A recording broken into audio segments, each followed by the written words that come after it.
నమస్తే మేడం. నమస్తే. Yes, okay. ఈ రాజశేఖరుడి కావ్యమీమాంస, నమస్తే భాయి.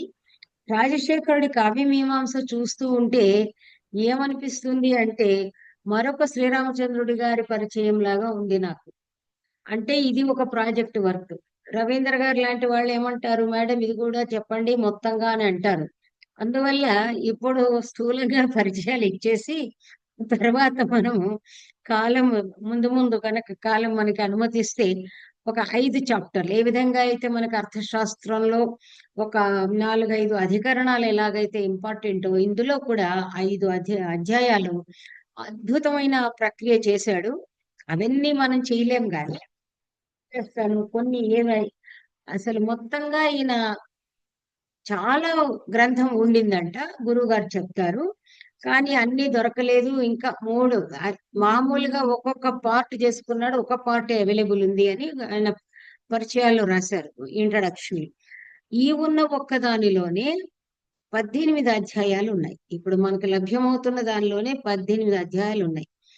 ఇందులోని వైశిష్ట్యాలు చెప్పుకోవాలంటే అది ఇక పుంఖాలు అన్నమాట. ఏంటి అంటే ఈయన ప్రతిదానికి తన శ్లోకాలతో పాటు ఏం చేశాడంటే సూటబుల్ ఎగ్జాంపుల్స్ ఇస్తూ వెళ్ళాడు.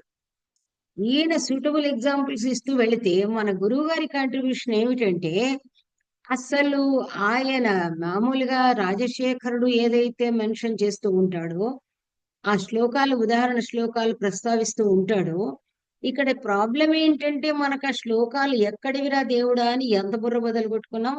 అంటే అన్లెస్ మనము we're absolutely acquainted with entire literature మనకు అసలు ఎక్కడ దొరకదు.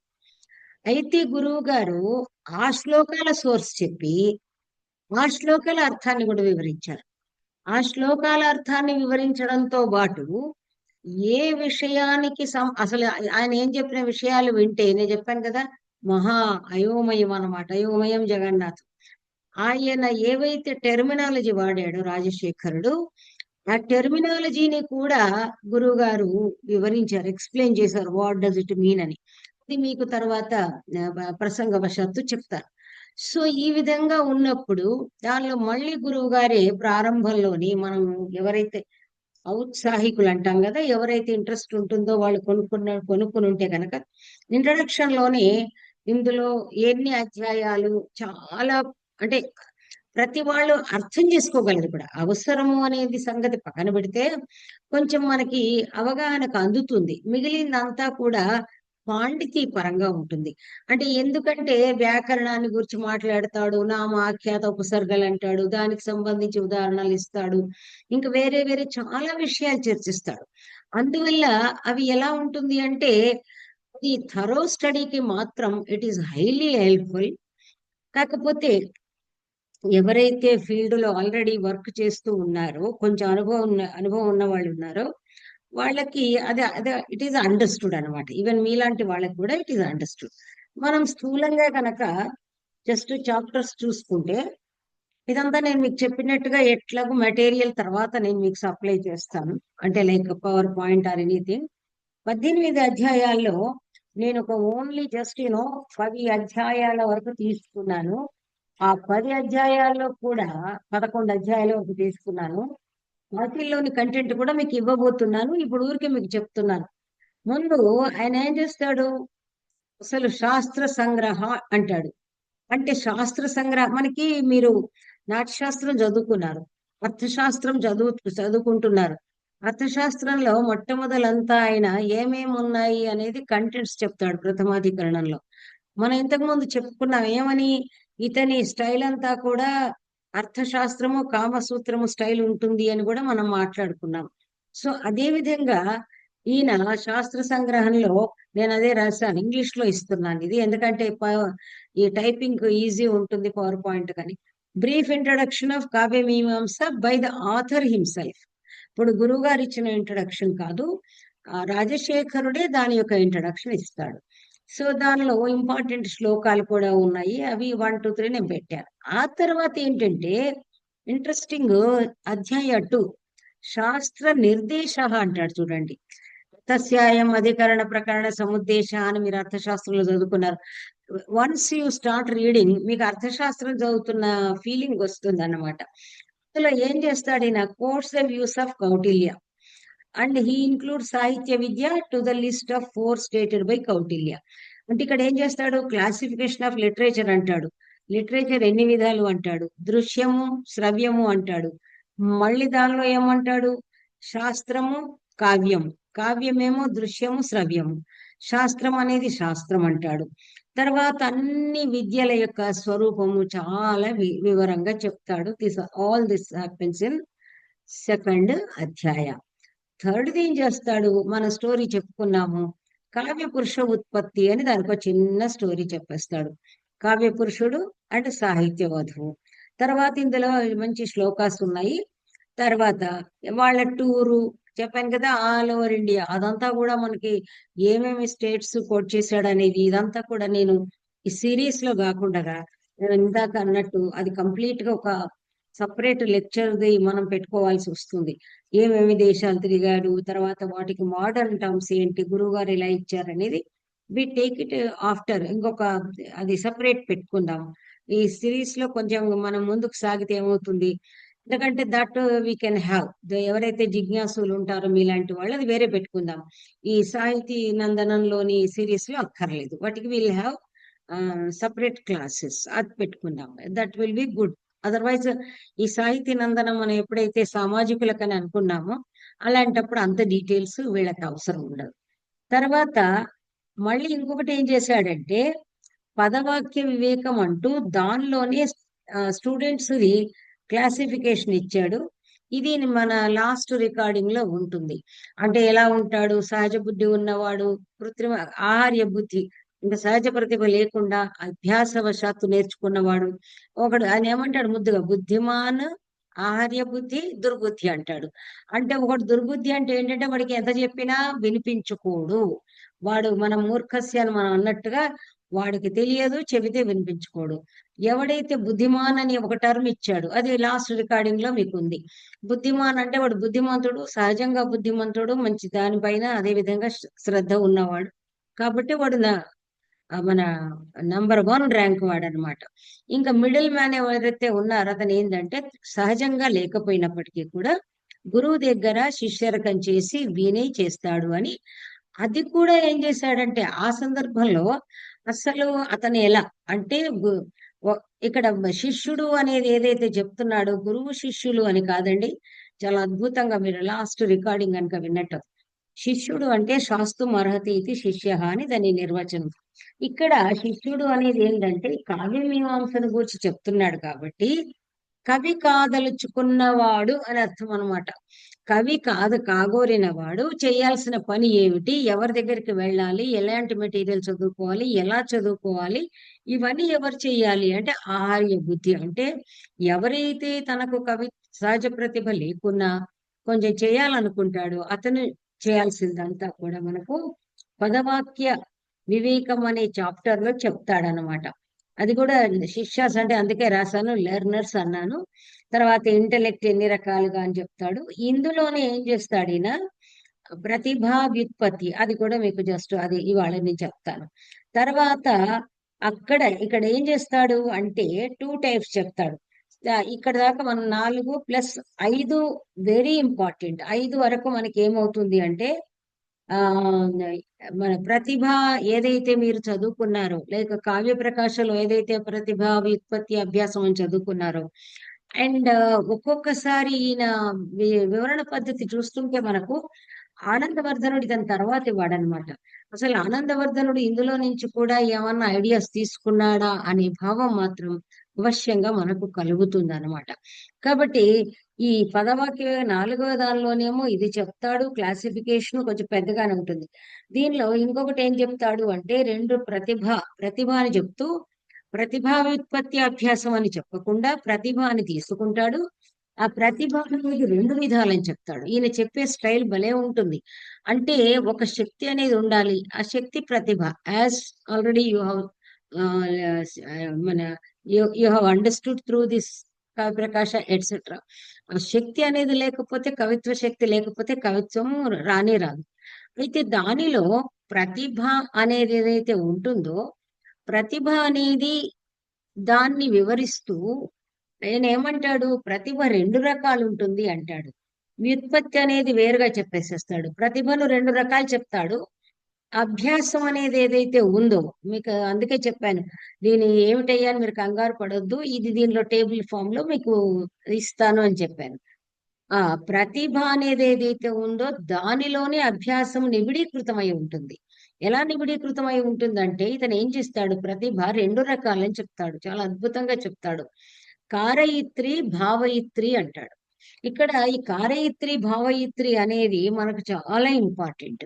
అంటే మన కవి కవి అనే కాదండి, కవి కావచ్చు, ఒక అధ్యాపకుడు కావచ్చు, ఒక ఇంజనీర్, ప్లానింగ్ ఇంజనీర్ కావచ్చు. సో మనము కారయిత్రి భావయిత్రి అనే దాన్ని అన్నింటికి అప్లై చేసుకోవచ్చు. ఎలాగంటే కారయిత్రి ఈజ్ మెటీరియల్. మెటీరియల్ అంటే స్టడీ మెటీరియల్. మీకు ఏదైతే ఉంటుందో అంటే మీకు చందో జ్ఞానము, పద వాక్య జ్ఞానము, ఇవన్నీ ఎలాగైతే ఉంటాయో అంటే మీరు మామూలుగా ఒక ఇంజనీర్, ఒక డాక్టర్ అంటే మా మెడిసిన్స్, వాటి వాల్యూస్, వాటి ప్రాపర్టీస్, ఇవన్నీ ఏవైతే ఉంటాయో, what ever profession you take, ఏదైతే మెటీరియల్ తో సంబంధించి ఉంటుందో, సామగ్రితో, రచనా సామగ్రి, కార్య సామగ్రితో సంబంధించి ఉంటుందో, అంటే ఆల్రెడీ అదంతా వెల్ ఎక్విప్డ్ అని మనం మాట్లాడుతూ ఉంటాం. అలా వెల్ ఎక్విప్డ్ గా మనం సామగ్రి ఏదైతే ఉంటుందో, మన బుర్రలో, మన బాక్స్ లో, మనం ఎక్కడికి వెళ్తాం అక్కడ వర్క్ షాప్ కి వెళ్ళాం అలా, ఇది దిస్ ఇస్ కాల్డ్ కారయిత్రి. మెటీరియల్ ఉంటుంది కాబట్టి రచనకి మనకది సహకరిస్తుంది. కారయిత్రి అంటే రచనకు ఉపక్రమించేట్టు చేస్తుంది, మన కార్యక్షేత్రంలో మనము ప్రవేశించేట్టు చేస్తుంది. అది సరిపోతుందా? See, this is such a beautiful, already మీరు experienced, you have done all the things in your duty, when you are in profession, you have done everything.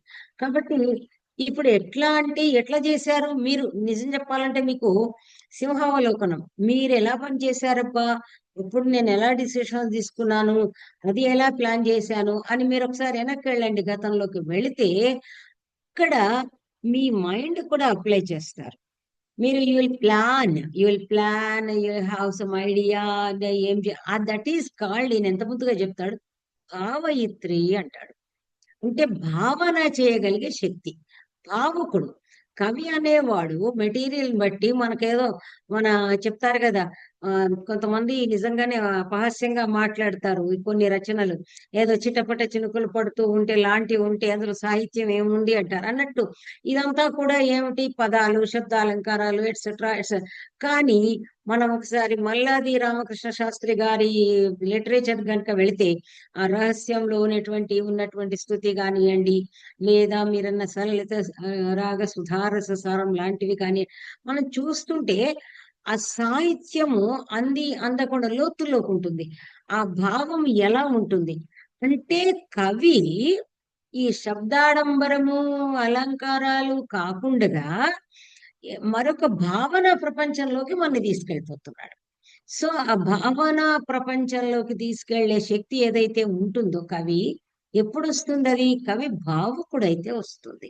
ఇక్కడ చాలా చాలా మనం ఆనందించాల్సిన విషయం ఏమిటంటే, అందుకే మీకు చెప్పాను కదా, మన ఆచార్య వర్యులలో ఈ కారయిత్రి శక్తి ఉంది, భావయిత్రి శక్తి ఉంది. కాబట్టి భావుకుడైన కవి ఏదైతే ఒక విషయాన్ని తన ఇతివృత్తంగా తీసుకుంటాడో, ప్లాట్ గా తీసుకుంటాడో, దాన్ని గూర్చి మంచి పరిశోధన అంటే అదే, ఉట్టి అధ్యయనం కాకుండా దాన్ని గూర్చి సమగ్రంగా ఆలోచించగలిగే శక్తి ఉండడము.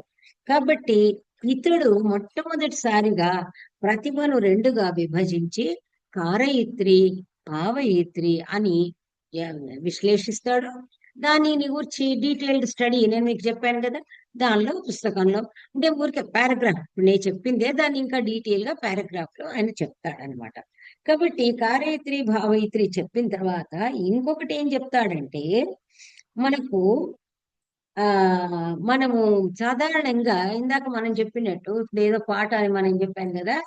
సో ఇప్పుడు ఈ మనం అంటే ఇప్పుడు మనం ఇక్కడ ఎవరైతే ఉన్నామో కొంచెము మనము మన పరిణతి చెందిన వాళ్ళం కాబట్టి మనకు ఆ కాలంలో ఉన్న సాహిత్యం లాగా ఈ కాలం సాహిత్యం రుచించడం లేదు. అదే విధంగా అందరికీ అన్నీ రుచించవు. కాబట్టి ఏం చెప్తున్నాడు అంటే కవి కానియండి, కవి నిజం చెప్పాలంటే ఈయన చెప్పకపోయినా కవి అనేవాడు మొదటగా పఠిత ఉంటాడు. మీకు ఒక మాట చెప్పాను, పాఠకుడు అనకూడదు. పాఠకుడు అంటే చెప్పేవాడు అని అర్థం. చదివేవాడు పఠిత. కవి మొదటగా రీడర్. కవి మొట్టమొదటగా రీడర్ గా ఉంటాడు. అతను ముందుగా చదువుతాడు. చదివిన తరువాత అప్పుడు కదా రచనా శక్తి వస్తుంది, రచనకు ఉపక్రమిస్తాడు. కాబట్టి అక్కడ మనం అర్థం చేసుకోవాల్సింది ఏమిటంటే కవి అనేవాడు ఏదైతే అతని యొక్క టేస్ట్ అనేది ఏదైతే ఉంటుందో దాన్ని గురించి ఒక మాట చెప్తాడు. ఎవరు? రాజశేఖరుడు. ఇతడు మాత్రమే చెప్పాడు. ఇది ఈ విషయం కూడా ఎవరు చెప్పలేదు. ఏంటంటే రెండు రకాలుగా ఉంటారు. ఏదైతే శిష్యులు అనుకోవచ్చు లేదా కవులు అనుకోవచ్చు. ఏమిటని? ఒకటేమో అరోచకినహ, అరోచకిన్ అన్నమాట. అరోచకుడు. మనం అంటాము నోరంతా అరోచకంగా ఉంది అంటాం. అరోచకంగా ఉంది, ఏది రుచించడం లేదు అంటారు. అదే విధంగా సాహిత్య ప్రక్రియలోని ఏది రుచించకపోవడం అంటే జస్ట్ లైక్ దట్ రుచించకపోవడము, ఎవరేది చెప్పినా రుచించకపోవడం లాంటివి ఉంటాయి కదా. అందరి అందరి స్పీచెస్ నచ్చవు, అన్ని పుస్తకాలు నచ్చవు. దట్ ఈస్ కాల్డ్ అరోచకిన్ అన్నమాట. ఏది రుచించని వాడు ఒకడు. మరి ఇంకొకడు ఎవడయ్యా అంటే అభ్యవహారి, అంటే ఇంటేక్ అన్నమాట. తినేవాడు, తీసుకునేవాడు. సతృణ అభ్యవహారిన్ అంటాడు. సతృణం అంటే వాడేం ప్రాబ్లం లేదు, గడ్డి గాదం అన్ని తింటాడు, గడ్డితో సహా తింటాడు అని చెప్తారన్నమాట. మన ఏదో చెప్తారు కదా, పచ్చి మాంసాలు తినేవాళ్ళు వాళ్ళు వీళ్ళు ఉంటారు కదా, వాడికి ఏం ఉండదు. వాడికి నరమాంసమా పశు మాంసమా ఏది లేదు. కొంతమంది ఇప్పుడు అన్ని మనం అలాగే వేరే విషయాలు అప్రస్తుతం అనుకోండి. సో అంటే ఏమిటి? మంచి సహృదయుడై మంచి ఒక టేస్ట్, ఒక ఈస్థెటిక్ సెన్స్ ఉన్నవాళ్ళు, ఒక రసహృదయం ఉన్నవాళ్ళు, వాళ్ళకి ఏదంటే అది రుచించదు. అలాంటి గ్రంథాలు చదివి చదివి చదివి చదివి పరిణతి నేర్చుకున్నటువంటి వ్యక్తి కనుక కావ్య రచనకు పూనుకుంటే ఎలా ఉంటుంది? ఆ కావ్యం కూడా చాలా హృద్యంగా ఉంటుంది అనమాట. ఇక శత్రునాభ్యవహారి అంటే మన శ్రీశ్రీ గారిని గురించి మళ్ళీ నేను అవమానించడం కాదు, ఈజ్ వెరీ గ్రేట్ పోయట్. కానీ ఆయన ఏమన్నాడు? అదే సబ్బు వీళ్ళ కుక్క పిల్ల కాది ఇది కవిత కనర్హం అని అన్నారు. ఆయన మామూలుగా ఆయన మహామేధావి, అద్భుతమైన కావ్య ప్రక్రియ చేపట్టిన వాడు. ఆయన దానిలోని అలంకారాలు, ఆయనలోని మన అలంకార ప్రయోగాలు అవిని ఎక్సలెంట్. కానీ ఆయన బహుశా మరి వెటకారంగా అన్నాడో మన వాళ్ళైతే లిటరల్లీ తీసుకుని ఉంటారు. ఎందుకంటే మన మందమతులంతా కూడా అవును కదా, శ్రీశ్రీ చెప్పాడు కాదేది కవిత కనర్హం అని చెప్పేసేసి ఇలాంటివి చాలా ఉన్నాయి. అరుణవ్యాస్ గారు కూడా చాలా చక్కగా తెలుగులో చాలా నాలెడ్జ్ ఉంది. ఏమనేది అంతా కవులముగామా ఇంతింతగా కంద పద్యం అల్లగలేమా అని ఆవిడ చెప్తూ ఉండేది అన్నట్టుగా ఇవన్నీ కూడా చమత్కారంగా ఆ విధంగా ఈయన రెండు రకాల కవులు అంటే సత్రుణాభ్యవహారి ఒకడు ఉంటాడు, అరోచకుడు ఉంటాడు అనేది కూడా ఇదంతా కూడా ఆయన ఏం చేశాడు? ఈ పదవాక్య వివేకం అనేటువంటి వివేకం అంటే విచెట్స్ అనమాట, సపరేట్ చేసి డిస్టింగ్విషింగ్ అన్నమాట. అది చూసే దానిలో ఆయన చెప్తాడనమాట. ఆ తర్వాత ఏం చెప్తాడు అంటే ఇంకా వ్యుత్పత్తి కావ్యపాక అంటాడు. దానిలో కావ్యాలు ఏ విధంగా అయితే చెప్తాడు, కవులు కూడా మూడు రకాలుగా చెప్తుంటాడులేండి, శాస్త్ర కవి కావ్యం. సో ఇది మనం పక్కన పెట్టేసుకుంటే ఇక్కడనే మన ఐదు అధ్యాయాలు చాలా బ్రహ్మాండంగా ఉంటాయి. ఆరవదంతా వ్యాకరణ భూయిష్టం, ఎలా ఉండాలి, ఎలా వాడతారు, ఎలా చేయాలి అనేది అని అద్భుతంగా మంచి ఉదాహరణలతో చెప్తాడు. వాక్య భేద అని అంటాడు కానీ దానిలో చెప్పిందండి చాలా అద్భుతం. అది కూడా మీకు చెప్పాను కదా, మనకి చెప్పుకోవడానికంటే ఈ సిరీస్ అంతా అయిపోతుంది. వాక్య భేదం అనేది దానిలో అంటే ఆయన ఎన్ని విషయాలు చేపట్టాడు చూడండి. ఆయన యాక్చువల్ గా వచనం వేరంటాడు, వాక్యం వేరంటాడు, వాక్యం ఏది ఎలా ఉండాలంటాడు, రసానుగుణంగా ఉచ్చరించాలనే విషయము మీకు సజెస్టివ్ గా చెప్పారు. అన్నిట్లో కూడా ఏం చెప్పారు? శృంగార రసంకి ఇలా ఉంటుంది, ఈ పదాలు ఉంటాయి, హాస్యరసం ఇలా ఉంటుంది. తర్వాత మంచి టీచర్స్ మీకు పాఠం చెబితే అది ప్రసన్న గుణం ఉన్నప్పుడు ఎలా మాట్లాడాలని మాడ్యులేషన్ చెప్తారు, మంచి టీచర్స్ ఉంటే. లేకపోతే అన్ని ఒకటేలాగా పద్యం గద్యం అన్ని ఒకేలాగా చెప్తారు. తర్వాత మాడ్యులేషన్ ని గురించి జనరల్ గా చెప్పాలి, ఈవెన్ ఇంక్లూడింగ్ టీచర్స్. 100 లో ఒక టీచర్ కనుక మాడ్యులేషన్ గురించి పిల్లలకి చెప్తే దట్స్ గ్రేట్. అంటే ఈయన తారస్థాయి, మంద్రస్థాయి ఎలా మాట్లాడాలి అన్ని చెప్తాడండి. వాక్య భేదం అంటున్నవాడు అందరితో ఊరుకోకుండా అన్ని చెప్తాడనమాట. ఎలా ఉండాలి అనేది. అది వండర్ఫుల్. దానిలో నేను ఊరికి అందుకే మాడ్యులేషన్ పెట్టాను. అందులో మాడ్యులేషన్ అనే ప్రక్రియ ఉండదు కదా. అంటే వాక్యోచ్చారణ ఎలా ఉండాలి, ఏ రసానికి ఎలా ఉండాలి అనేది కూడా ఈయన చెప్పాడంటే హౌ గ్రేట్ చూడండి. తర్వాత ఇంకొకటి ఏం చేశాడంటే ఆ ఏడు అధ్యాయాల తర్వాత 8వ అధ్యాయం నేను మీకు చెప్పాను కదా, స్థూల కావ్యార్థ యోనయ అంటాడు. అంటే ప్లాట్స్ ఎట్లా తీసుకోవాలి, సోర్సెస్ ఏమిటి అంటాడు అని అన్ని చెప్తాడండి. శృతి అంటాడు, ఇతిహాసం ఇలా లిస్ట్ చెప్తాడు. మళ్ళీ సేమ్ కౌటిల్యుడు లాగా ప్రాచీన ఆచార్యుల ఇది చెప్పేసి వాళ్ళ ప్రకారం 12 సోర్సెస్ చెప్తాడు. లిస్ట్ ఉందండి ఇందులో ఆయన పుస్తకంలో. తర్వాత ఆయన అంటాడు కాదు కాదు యాయావరీయ అని చెప్పుకుంటాడు తనని గురించి. ఇది కౌటిల్య అన్నట్టుగా యాయావరీయ అకార్డింగ్ టు హిమ్ షోడశ అంటాడండి. అంటే 16 సోర్సెస్ ఉన్నాయి అని చెప్తాడనమాట. తర్వాత ఇంకా నేను 11 దాకా తీసుకున్నానండి. 9ది అర్థవ్యాప్తి అంటాడు. అర్థవ్యాప్తి అంటే ఏమిటయ్యా అంటే అదొక సముద్రం. అదొక్కటే ఒక టాపిక్ అండి. అంటే మీరు తీసుకున్న దానిలో స్టోరీలోని కంటెంట్ ఏమిటి, మీరు ఎన్ని లోకాలకు సంబంధించిన ప్లాట్ తీసుకుంటున్నారని చెప్తాడండి. ఈ సినిమా వాళ్ళు ఏం చూసుకున్నారో ఏం చదువుకున్నారో నాకు తెలియదు కానీ ఆ స్వర్గ మర్త్య అండ్ పాతాళ అని ఒకళ్ళు చెప్తే అది కాదని ఈ మహానుభావుడు ఇంకా కొన్ని యాడ్ చేసి 7 లోకాలకు సంబంధించి. అది నిజమే కదా. మనము చదువుతూ ఉంటే ఏదో విక్రమ్ బేతాళి చదువుతూ ఉంటాము, జీమూత వాహనుడు చదువుతూ ఉంటాం. అంటే స్వర్గానికి సంబంధించి అయితే మనకు నిరంతరం విక్రమోర్వశీయం కాళిదాస్ తీసుకున్నాడు, మేఘ సందేశం అది కూడా స్వర్గానికి దీనికి నిచ్చెనలు వేసి. సో ఈ విధంగా ఇతివృత్తంలో అర్థవ్యాప్తి అంటే ఆ మ్యాటర్ కంటెంట్ ఎలా ఉంటుంది, ఎలా స్ప్రెడ్ అవుతుంది. వ్యాప్తి అంటే ఎలా స్ప్రెడ్ అవుతుంది, అది ఎలా నిచ్చెన వేస్తుంది లోకాల మధ్య అనేది చాలా అద్భుతంగా చెప్తాడు. సో ఉదాహరణ ప్రతి దానికి ఒక ఉదాహరణ చూపిస్తాడు. విక్రమోర్వశి వీటిల్లోంచి ఇది స్వర్గానికి వెళ్ళడము, ఇది ఇక్కడ పాతాళానికి అని రెఫరెన్సెస్ ఇస్తాడు. చెప్పాను కదా, అది అర్థశాస్త్రం కంటే కొంచెం పెద్దగానే అవుతుంది. ఎందుకంటే ఇది అర్థశాస్త్రంలో జనరల్ అడ్మినిస్ట్రేషన్, మనకు సోషల్ నాలెడ్జ్ ఉంటే చాలు. అట్లా కాదు, ఇందులో కావ్యాలన్నిటిది అండ్ వ్యాకరణంది, అలంకారాలది అంత నాలెడ్జ్ ఉండాలంటే మనం ఇంకా ఎన్ని సంవత్సరాలు చదవాలో నాకు తెలియదు. ఆ తర్వాత ఏం చేస్తాడు, అద్భుతమైన వరడండి. 10వది కవిచర్య రాజచర్య అంటాడండి. దిస్ ఇస్ వాట్ మీరు ఇంతవరకు నేను అనుకోవడం ఎక్కడా విని ఉండరు. కవి వ్యాపారం ఎలా ఉంటుందట అంటే, మీరు రాజర్షి వృత్తం అని చదువుకున్నారు కౌటిల్య అర్థశాస్త్రంలో.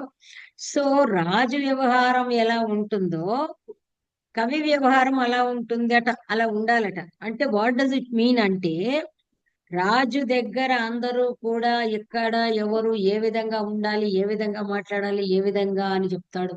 దానికి అద్భుతమైన ఉదాహరణలు చెప్తాడండి. అది మామూలుగా జస్ట్ నేను మీకు అంతా కూడా ఇందులో సమప్ ఎందుకు చేస్తున్నా అంటే బై నెక్స్ట్ క్లాస్ దిస్ కవి మీమాంస విల్ బి ఫినిష్డ్ అనమాట. అందుకని I'm giving you summary of all the chapter. ఏం చెప్తాడంటే, ఒక రాజు, అదంతా ఐఎమ్ నాట్ రీడింగ్ బికాస్ మీరు రవీంద్ర గారు లాంటి వాళ్ళైతే పుస్తకాలు కొనేసుకున్నారు కూడా, సో కొనుక్కుని చదువుకోవాలి. ఒక రాజుట ఈ టట ఏవైతే ఉన్నాయో కష్టంగా ఉచ్చరించే పదాలను తీసేసిండంట. ఇప్పుడు మన వాళ్ళు చేశారు కదండి, ద్వివచనం అవసరం లేదు అనేసారు కదా సంస్కృత భారతి వాళ్ళు. ద్వివచనం వదిలేసేసి ఓన్లీ ఏకవచనం బహువచనం అని చెప్పేశారు కదా. ఆ విధంగా ఒక రాజు ఆ కష్టమైన ఉచ్చారణ అక్షరాలు తీసేసి భాష అలాగే మాట్లాడండి అన్నట్ట. ఎందుకండి ఇప్పుడు బహుశా మనకి టీవీల వాళ్ళు కూడా ఆ ళకారాన్ని తీసేశారు. దట్ అంటే okay they have got that permission, they have got that authority అనుకోవాలి. ఏమని? నీళ్ళు, వాళ్ళు, వీళ్ళు అని అంటారు. ఎక్కడ నీళ్ళు, వాళ్ళు, వీళ్ళు అని లేదు. సో ఆ విధంగా భాషను నియంత్రించుకునేటువంటి సామర్థ్యం కూడా ఉంటుంది కాబట్టి ఆ కవి కూడా ఎలాగా ఏ ఏ పదాలు వాడాలి, ఏ పదాలు వినడానికి, అది చాలా లిస్ట్ పెద్దది ఉంది. శృతి కష్టం ఏదైతే ఉంటుందో, వినడానికి కష్టం, ఉచ్చరించడానికి కష్టం ఉన్నటువంటివన్నీ కూడా కవి రాజే కాబట్టి తన కావ్య ప్రపంచానికి ఆయనే రాజు, కావ్యం అనే సామ్రాజ్యానికి ఆయనే సార్వభౌముడు కాబట్టి ఆ విధంగా చెయ్యాలని అదొక పెద్ద చాప్టర్. సూపర్ గా చాలా అద్భుతంగా చెప్తాడు. చెప్తున్నా కదా మనకి ఇప్పుడు దాని కనుక కూర్చుంటే నాకు అది జీవితం సుదీర్ఘం అనిపించదు. సరిగా జీవితం సరిపోదురా బాబు అని అనిపిస్తుంది అన్నమాట. ఇది దాని తర్వాత ఇక మళ్ళీ ఒక్కసారి అక్కడికి వెళ్ళిపోతాడు. ఆ ఈ శబ్దహరణం అనే మాట మాట్లాడతాడు. మీకు చాలా ఇంట్రెస్ట్ కానీ మీరు చదువుకోలేదు.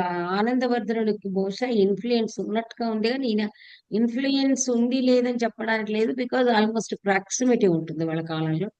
అయితే మనకు లాస్ట్ లో మీరు చదువుకోలేదు, మీకు లేదు, 4వ ఉద్యోతంలో ఉంటుంది. అసలు ఒక ఆ ఎలా ఉంటుంది అంటే ఒకటే థీమ్. ఫర్ ఎగ్జాంపుల్ ఒక మేఘ సందేశం ఉంది, అది నలుగురు రాసుంటారు. ఇప్పుడు గీతాంజలి ఉంది, చాలా మంది అనువదించారు. అయితే ఆ విధంగా చేసినప్పుడు ఇప్పుడు ఒకదాని నుంచి ఒకదాని ఐడియా, ఇప్పుడు రామాయణం ఎంతో మంది రాశారు. ఆ ఐడియాలు తీసుకోవడం అనేది అయితే ఉంటుందో శబ్దహరణం అంటారు, తీసుకోవడం. కానీ ఆ తీసుకోవడంలో కూడా కొన్ని రూల్స్ ఉన్నాయి అని, అంటే అది రూల్స్ అని కాదు, how it will be attractive, how to take అనేది అది ఆనందవర్ధనుడు చతుర్థోద్యోతంలో చెప్తాడు, అది ఎలా ఉండాలి. అది ఇతను ఇక్కడ కావ్య మీమాంసలో మనకి 11వ దానిలో చెప్పాడు అనమాట. సో ఈ విధంగా ఇంకా 6 అధ్యాయాలంతా కూడా ఆల్మోస్ట్ శాస్త్ర సంబద్ధంగా ఉంటాయి. అంటే మనకి ఈ సహృదయులు కవులకు సంబంధించి కాకుండా ఇంకా ఏదైతే భాష ప్రౌఢిం అంటాం కదా మనం, దానికి సంబంధించి ఉంటాయి. సో ఆ ఇందులోని భాగంగా what I wanted to do is, so సాహితీ వెల్కమ్ అమ్మ. సో ఏదైతే మేడం ఉంటుందో, యా, కొన్ని కొన్ని శ్లోకాస్ మాత్రం ఐ వాంట్ టు రీడ్. ఈ శ్లోకాస్ కూడా మీకు తర్వాత ఐ జస్ట్ లెటర్స్ రికార్డింగ్ లో ఉంటాయనే ఉద్దేశంతో ఐ ఆమ్ రీడింగ్. ఈ శ్లోకాలు చాలా ఇలాంటి శ్లోకాస్ ఏమున్నాయో పొద్దున్నే ఐడియా వచ్చింది, ఇలాంటివి రికార్డ్ చేసి పెట్టాలి. రికార్డ్ చేసి పెడితే ఇదొక కార్యక్రమం అన్నమాట. సరే, ఇలా మనము చేసుకుంటూ వెళ్ళాలి. జస్ట్ అద్భుతంగా ఇది మొన్న నేను చదివాను. సో చదవలేదు, ఏం చేశానంటే దాని అర్థం చెప్పాను. సో అందుకని అది చదువుతున్నాను. 3వ అధ్యాయంలో అదంతా అవసరం లేదు, ఎందుకంటే ఆ, రాజశేఖరుడి అద్భుతమైన శ్లోకాలు కాబట్టి let us go with that. యా దుగ్ధాపి న దుగ్ధేవ కవి దోగ్ధృభిరన్వహం కృది నః సన్నిధత్తాం సా సూక్తిధేను సరస్వతి. దీని మీనింగ్ కూడా గురువు గారు ఇచ్చేస్తే ఇందులో రికార్డ్ అయి ఉంటుంది కాబట్టి, కవులనేడి దోగ్ధలు, దోగ్ధలు అంటే పాలు పితికేవారు, ప్రతిదినము పితుకుచున్నప్పటికీ ఇంకా ఏది పితకనట్లే ఉన్నదో, అంటే ఇంకా పాలు ఉన్నాయి, ఇంకా దానిలో సారం ఉంది, అలాంటి సూక్తి కామధేనువయ్యే సరస్వతి మా హృదయమునందు నివసించుగాక అని ఈ శ్లోకానికి అర్థం. ఇది తృతీయ అధ్యాయంలో మామూలుగా ప్రార్థనాదీనిగా తీసుకుంటాడనమాట. ఆ తర్వాత 4వ అధ్యాయంలో అద్భుతమైన, ఇవి చాలా ఇంపార్టెంట్ శ్లోకాస్ అనమాట. ఆ 4వ అధ్యాయంలో శ్లోక నెంబర్ 10, ఇది మనకు ఊరికి ఇందులో రికార్డ్ అయి ఉంటుంది కానీ చెప్తున్నా. 4వ అధ్యాయం ఇది. ఈ శ్లోక అయితే చాలా ఇంపార్టెంట్. ఆ అసలు నేనేమో మర్చిపోయి అప్పుడప్పుడు తడుముకుంటూ ఉంటాను. ఇది రామచంద్రుడి గారికి అక్షరాల అన్వయిస్తుంది కాబట్టి మనకి ససందర్భం అన్నమాట, అసందర్భం కాదు. ఏమంటే చూడండి, బ్యూటిఫుల్ శ్లోక, మీరు కూడా తీసుకుని మీరు బై హార్ట్ చేసుకోవచ్చు. ఏకస్య తిష్టతి కవేః గృహ ఏవ కావ్యం. విడదీసి చదువుతున్నాను శ్లోకం. యాక్చువల్ గా కంప్లీట్ కంటిన్యూ చేస్తే గనక ఏకస్య తిష్టతి కవేర్గృహ ఏవ కావ్యం అన్యస్య గచ్చతి సుహృద్భవనాని యావత్ న్యస్యావిదగ్ధవదనేషు పదాని శశ్వత్ కస్యాపి సంచరతి విశ్వకుతూహలీవ. కావ్యం ఏం చేస్తుందట అంటే ఏకస్య కవేహే ఏకస్య కవేహే కావ్యం గృహే ఏవ తిష్టతి. ఒక్కడు రాసుకుంటాడు, అస్మదృశులు అంటాం కదా. సో వాడు రాసుకుంటాడు, వాడి తృప్తికి రాసుకుంటాడు, ఎవరికి వినిపించడానికి అది అంత హృద్యంగా ఉండదు, బిడియంగా ఉంటుంది. కాబట్టి ఆ కావ్యం ఎలా ఉంటుంది అంటే ఇంట్లోనే పదిలంగా ఉంటుంది ఒకానొక కవి కావ్యము. అన్యస్య గచ్చతి సుహృద్భవనాని యావత్. ఈ మరి మరొకడున్నాడు కదా, ఆ రెండవ వాడు, అతని కావ్యం ఏమవుతుంది అంటే కొంచెం ఇరుగు పొరుగు ఇళ్ల దాకా వెళుతుంది. అంటే కనీసం చుట్టుపట్ల ఉన్న వాళ్ళని చేరుతుంది అంటే ఓకే, వాళ్ళు దీన్ని రిసీవ్ చేసుకుంటారు అని అర్థం. ఎవడు రిసీవ్ చేసుకునే వాడి కావ్యము ఇంట్లోనే ఉంటుంది. దీన్ని మనము ధ్వని రూపంలోనే తీసుకోవాలి. వాచ్యార్థంగా తీసుకుంటే వాడే దాచుకున్నాడు అనుకుంటాం, అలా కాదు. ఒకటి కావ్యం ఇంట్లోనే పదిలంగా ఉంటుంది. వాడు పుస్తకాలు ప్రింట్ చేసి ఇచ్చినా, ఆ ప్రింట్ చేసి ఇచ్చిన పంచబడిన పుస్తకాలు కూడా అందరి ఇళ్లలోనే ఉంటాయి. అవి అందరి నోళ్లలో ఉండవు అన్నమాట. చూడండి, this is the difference. Please try to understand. రెండవ వాడిది ఏమిటి అంటే చుట్టుపట్ల వాళ్ళు, మన ఆఫీసు కలీగ్స్ కావచ్చు, మన వాళ్ళు కావచ్చు, వాళ్ళకి నచ్చుతుంది కాబట్టి సూరత్ భవనాన్ని యావత్ గచ్చతి, ఇరుగు పొరుగు ఏళ్ల దాకా వెళుతుంది. అంటే వాళ్ళ మన్ననలు పొందుతుంది. ఎలా వెళుతుంది? It is received by them. Okay. అయితే ఇంకా న్యస్య అవిదగ్ధ వదనేషు పదాని శశ్వత్ కస్యాపి సంచరతి విశ్వ కుతూహలి ఇవ.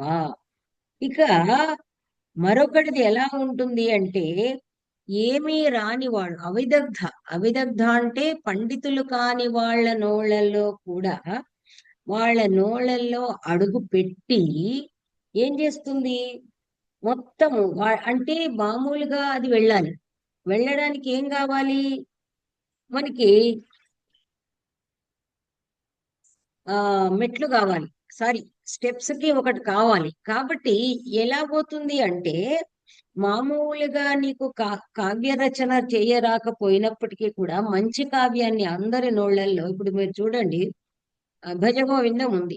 భజగోవిందం అనేది ఉందంటే సంస్కృతం రాని వాళ్ళు, ఏది రాని వాళ్ళు యావత్ భారతంలో ఎక్కడ పడితే అక్కడ వాళ్ళు చదువుతూనే ఉంటారు. ఓ హనుమాన్ చాలీసా ఉంది, అందరూ కూడా తెలుగు వాళ్ళం కూడా హనుమాన్ చాలీసా చదువుతూ ఉంటాం. భగవద్గీత ఆ సేతు హిమాచలం. అంటే ఏమిటిది? ఇది మొత్తంగా ఒక దగ్గర కాదు. వచ్చిన వాడికి రాని వాడికి పాండిత్యం ఉన్నవాడు లేనివాడు కూడా నోళ్లలో నానుతుంది అంటాం కదా. ఇది నానడం కాదు. ఈ కావ్యం ఏం చేస్తుందట అంటే పండితులు కానటువంటి వాళ్ళ ఆ, ముఖాల వదనాల పైన, అంటే నాలుకల పైన, నాలుక వదనం రెండు అన్నమాట, ఏదైనా తీసుకోవచ్చు. అంటే వాళ్ళ నోళ్లల్లో అని అనుకోవచ్చు, వాళ్ళ ముఖాల పైన అడుగులు పెడుతూ వెళుతుందట. ఎలా వెళుతుంది? ఒక దగ్గర ఆగదు. మొత్తం ఈ ప్రపంచం అంతా వరల్డ్ టూర్ కు వెళ్తుందట. ప్రపంచాన్ని చూడాలి అని కుతూహలంతోనా అన్నట్టు ఉత్ప్రేక్ష అలంకారం ఇవ అన్నది ఇక్కడ. ఉత్ప్రేక్ష అలంకారం అంటే కవితా పాఠవము లేని వాళ్ళ నోళ్లలో కూడా నానుతూ అందులో అడుగు పెడుతూ అలా ప్రపంచమంతా తిరిగి రావాలి అనే కోరికతో కాబోలు సంచరతి అని. ఇది చాలా అందమైన శ్లోకము. చాలా మంది వాళ్ళ వాళ్ళ రచనల్లో కోట్ చేస్తారు. ఇప్పుడు ఇక్కడ మనకి ఏమిటి అంటే, ఇప్పుడు గురువు గారు రాసిన ఒక రామాయణం కానివ్వండి, మరొకటి కానివ్వండి, అది ఎలా ఉంది ఇంట్లో లేదు. ఆయన కుమతి శతకం రాసిన, రాఘవ శతకం రాసిన ఇంట్లో లేదు.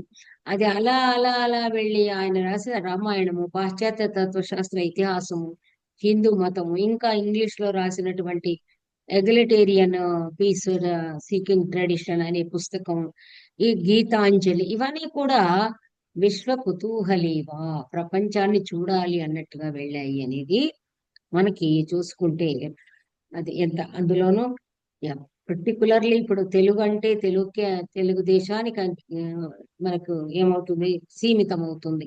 కన్నడ అంటే కన్నడకు ప్రాంతీయ భాష కవిత్వాలు ప్రాంతాలకు సీమితమవుతాయి, కానీ ఒక సంస్కృతం అని అంటే అది ఏమవుతుంది, విశ్వవ్యాప్తంగా వెళ్ళిపోతుంది.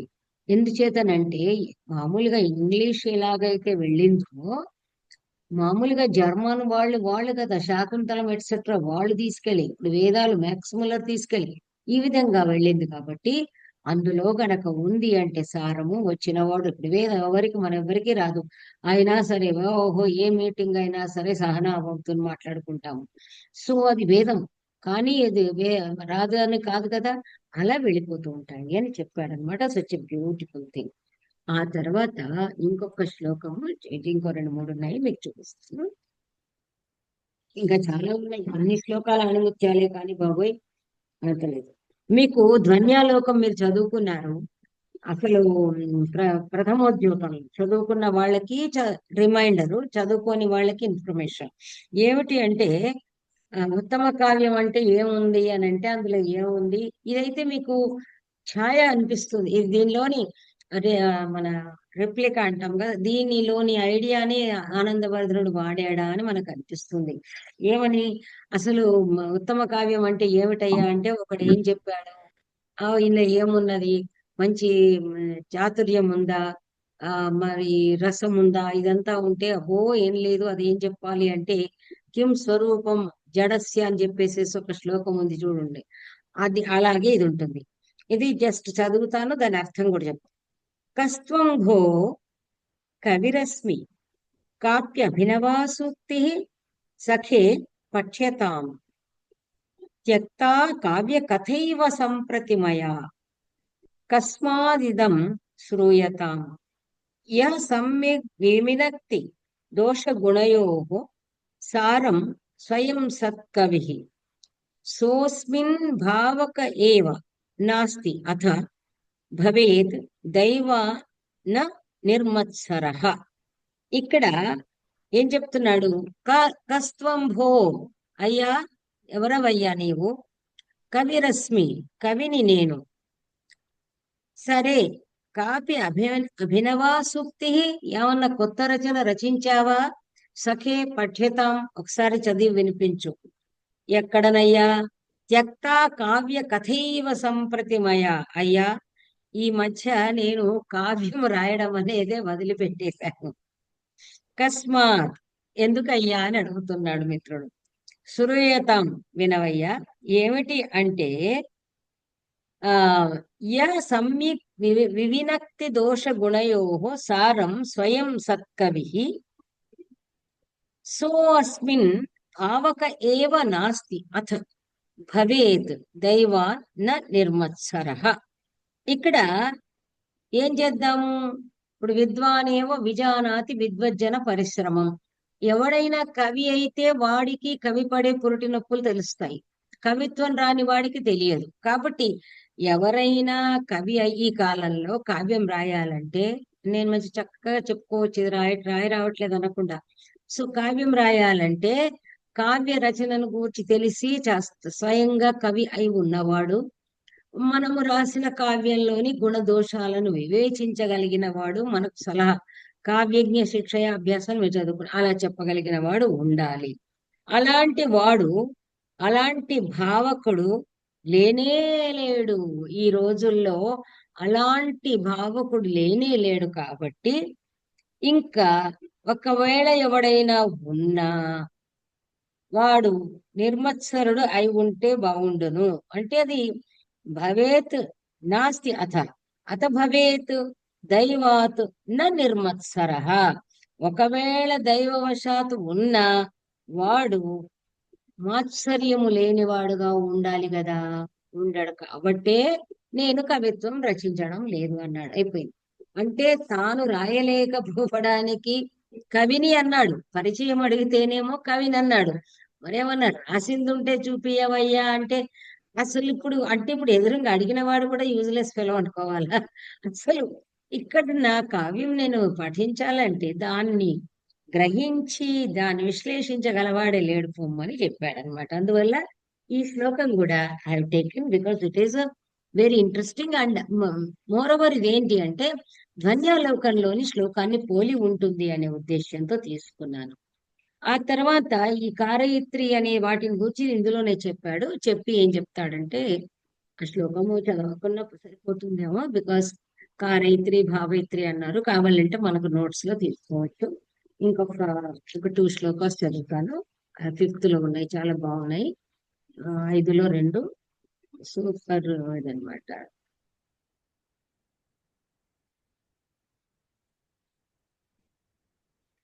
ఇది మీకు యాక్చువల్ గా చదవడం అంటే కూడా మళ్ళీ మన వీళ్ళు ఉన్నారు కాబట్టి, ఎంఏ వాళ్ళు ఉన్నారు కాబట్టి, ఇక్కడ కాళిదాసు కుమార సంభవంలో వాటిల్లో చెబుతూ అక్కడ మీకు ఈ శ్లోక యు విల్ రీకలెక్ట్ రవీంద్ర గారు అండ్ సాహితీ అండ్ చారి గారి సంగతి నాకు తెలియదు, సారీ ఏమనుకోవద్దు. అవ్యుత్పత్తి కృతో దోష శక్త్యా సంమ్రియతే కవేహే యస్త్వశక్తి కృతస్తస్య జగిత్యేవ అవభాసతే. It is as it is from అని కాదు, యాజ్ ఇట్ ఈస్ ఇన్ ధ్వన్యాలోకంలో ఉన్నట్టే ఉందని చెప్పడానికి ఇలా చాలా ఉన్నాయండి. ధ్వన్యాలోకంలో లాగా ఉంటాయి.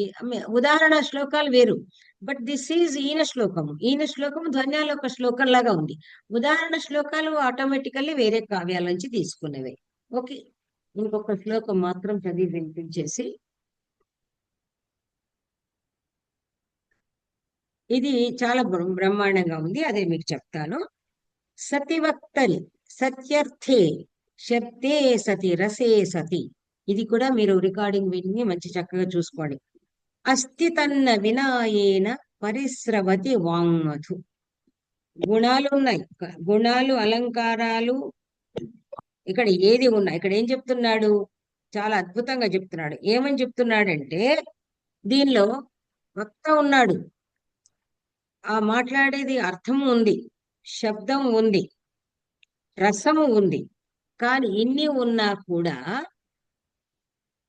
పాకాన్ని గురించి చెబుతూ ఉన్నాడనమాట. వాక్య పాక అనడంలో ఎలా మాట్లాడాలో ఉంది. అస్తి తత్ న వినాయేన పరిస్రవతి వాంగ్మధు. ఇది మీకు అంటే వక్త ఉండవచ్చును, అర్థం ఉండవచ్చును, రసం ఉండవచ్చును, ఇన్ని ఉన్నను ఏది లేనిచో వాక్కు తేనె లొలక జాలదు అట్టిది ఒకటి ఉన్నది అన్నాడు. బ్రాకెట్ లో గురువుగారు రాశారు, అది ఏ పాకము. ఈ పాకం అనేది ఏదైతే ఉందో దాని యొక్క మెచ్యూరిటీని చెబుతుంది.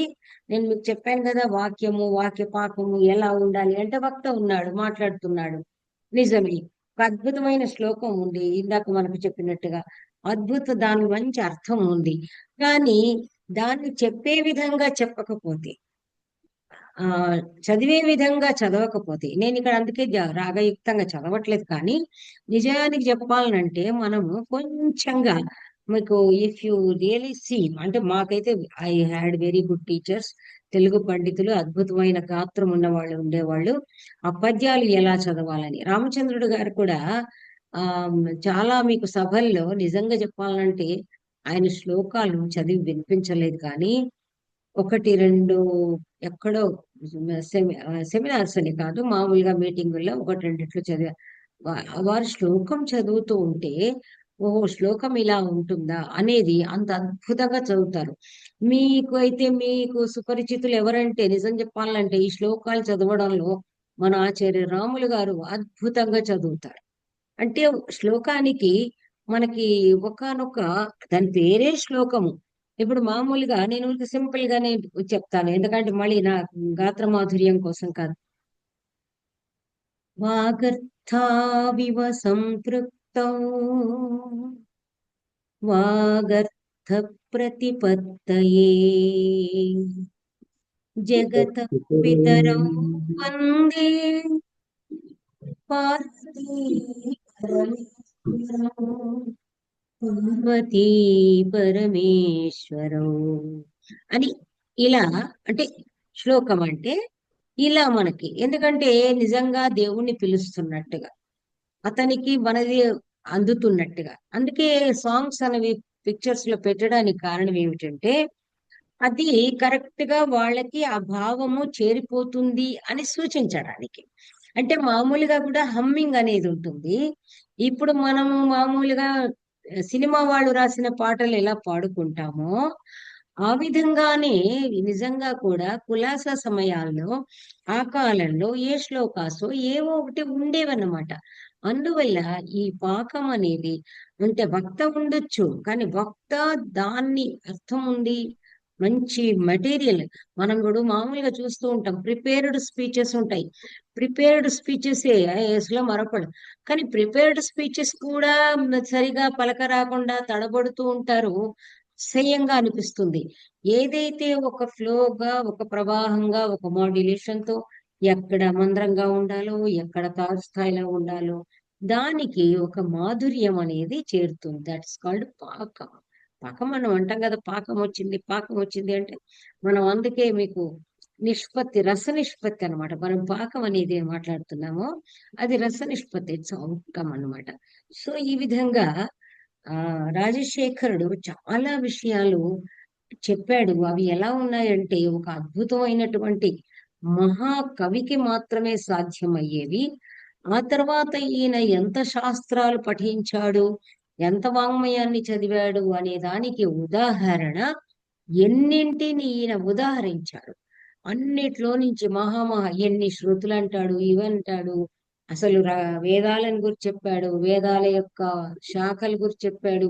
అన్ని ఇది చెప్పాడు, ఇది చెప్పలేదు అనడానికి లేదు. అలాంటి అద్భుతమైన గ్రంథం, అద్భుతమైన ఒకనొక అలంకార శిరోమణి గ్రంథం కావ్య మీమాంస. మీమాంస అని పేరు పెట్టుకున్నాడు, మామూలుగా కాదు. మీమాంస అంటేనే బోలెడంత వర్క్ అన్నమాట. దాని అర్థ వివేచన, వాక్య విచారం ఇవన్నీ ఉంటాయి. విచారం అసలు మీమాంస శాస్త్రంలో ఉన్నదే అది. వేదాంతంలో పూర్వ మీమాంస అయినా, ఉత్తర మీమాంస అయినా, పూర్వ మీమాంస అంటే మీమాంసం యజ్ఞ యాగాది వాక్య విచారం, అర్థ విచారం, అర్థాన్ని బట్టి వాక్యాన్ని బట్టి ఏది ఎక్కడ ప్రయోగించాలి. ఇంకా వేదాంతంలో కూడా మనకు దానిలో వాక్య విచారం, ఉత్తర మీమాంస. ఎందుచేత ఎక్కడో ఒక సెంటెన్స్ చెప్పారు, మహావాక్యం ఎందుకు అయింది, అది ఇది ఈ వాక్యాలు ఎందుకు వచ్చాయి, ఉపనిషత్ వాక్యం ఇక్కడ ఎందుకు వచ్చింది, అసలు ఈ మహావాక్యాలు ఏవైతే 4 ఉన్నాయో వీటికున్న కనెక్షన్ ఏంటి, అసలు ఈ వాక్యం బ్రహ్మపరంగా ఉందా, ఎలా అవుతుంది. All this is there in మన సూత్ర భాష్యం వాటిల్లో. అందువల్ల ఉత్తర మీమాంస. కాబట్టి మీమాంస అంటేనే చక్కటి విశ్లేషణాత్మకమైన చర్చ అన్నమాట.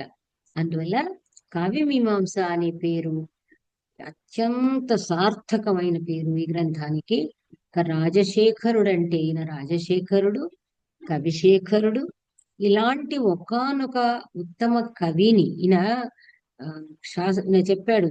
శాస్త్ర కవి, మన కావ్య కవి, శాస్త్ర కవి, ఉభయ కవిని, కవిని 3 విధాలుగా చెప్పాడు. అది ఈ స్మాల్ పాయింట్స్ వి మీకు నేను చెప్పినట్టుగా టేబుల్ ఫామ్ లో పవర్ పాయింట్ లో అయిపోతాను. అంటే ఈయన ఏముందయ్యా అంటే ఈయన శాస్త్ర కవి.